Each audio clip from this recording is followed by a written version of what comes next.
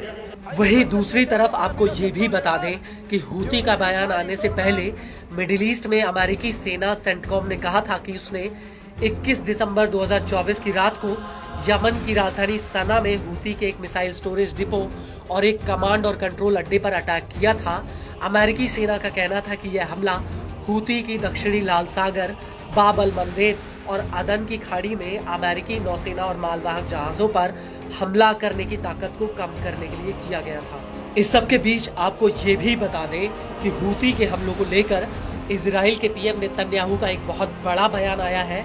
Netanyahu ने अपने बयान में कहा कि मिडिल ईस्ट में जो हाल उन्होंने दूसरे आतंकी संगठनों का किया है वही हाल वो हूती का भी करेंगे भले ही इसमें समय क्यों न लगे। כפי שפעלנו בעוצמה נגד זרועות הטרור של ציר הרשע של איראן, כך נפעל נגד החות'ים. רק שבמקרה הזה אנחנו לא פועלים לבד. ארצות הברית וגם מדינות אחרות רואות כמונו את החות'ים כאיום לא רק על השייט הבינלאומי, על הסדר הבינלאומי. ולכן אנחנו נפעל בעוצמה, בנחישות ובתחכום. ואני אומר לכם שגם אם זה ייקח זמן, התוצאה תהיה אותה תוצאה. אותה תוצאה כמו מול זרועות הטרור האחרות.